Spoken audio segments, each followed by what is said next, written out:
Hi guys.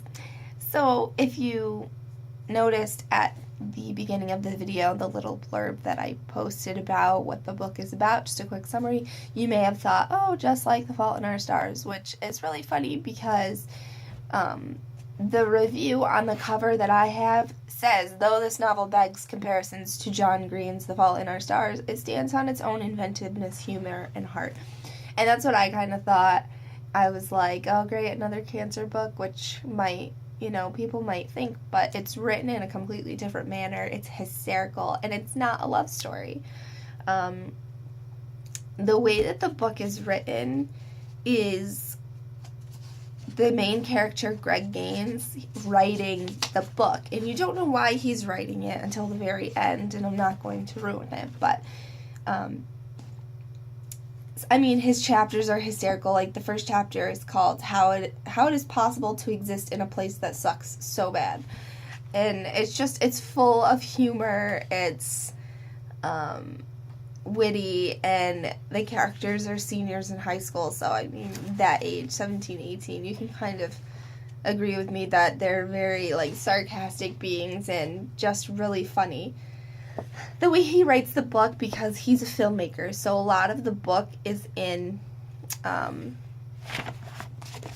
script form, and he goes on and off with using this, and at one point he uses bullet points and says, I got bored of writing, so I use bullet points, but now I'm bored of writing in bullet points. It's very informal, which I think a lot of students will enjoy. The other thing I wanted to talk about was the fact that there are 3 different covers. So mine is actually the revised edition, which was published in April of this month, actually. The original cover I will post here a picture of, and that was published in 2013. And then there is a new one, which I will post here, that just came out on May 26th. And that's the movie version one with, the characters and the media tie-in on the cover. And this one actually says, now a major motion picture. I'm really interested in seeing the movie, so I think that's why I read it. But it's super funny. I don't know what level I wouldn't recommend this to younger kids, mostly because there's a lot of, explicit language, and at one point they're talking grotesquely. I don't even want to talk about it. I'd be so embarrassed if a student came up to me and wanted to talk about it. So probably the older kids, probably seniors, since they're seniors in this book. The Lexile level is a little young for seniors, but I think because of the content of the language, and I know we've read about censoring novels, I would probably self-censor only because I would be really nervous about what kids would say and what parents would say if they caught their kid reading this. Showed this to my mom, and I was like, this is an 8th grade reading level. Would you want an 8th grader to read this? Look at this page. And she was like, oh my gosh, no.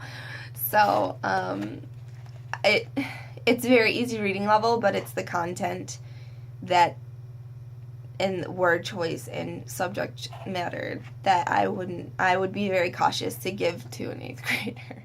I want to read to you from just the very first page of the novel, and like many novels, the first page is not chapter 1. The first page is a note from Greg Gaines, the author of this book. I have no idea how to write this stupid book. Can I just be honest with you for 1 second? This is the literal truth. When I first started writing this book, I tried to start it with the sentence, it was the best of times, it was the worst of times. I genuinely thought that I could start this book that way. I just figured it's a classic book starting sentence. But then I couldn't even figure out how you're supposed to follow that up. I stared at the computer for an hour, and it was all I could do to not have a colossal freak out. In desperation, I tried messing around with the punctuation and italicization, like it was the best of times and it was the worst of times. What the hell does that even mean? Why would you even think to do that? You wouldn't, unless you had a fungus eating your brain, which I guess I probably have. The point is, I have no idea what I'm doing with this book, and the reason for that is I'm not a writer. I'm a filmmaker. So now you're probably asking yourself, 1, why is this guy writing a book and not making a film? And 2, does it have to do with the brain fungus thing? And then there's an answer key on the next page, but I don't want to give it away.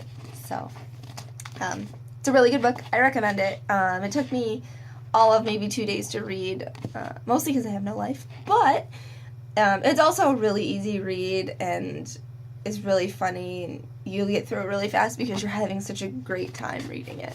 So I really, really recommend it.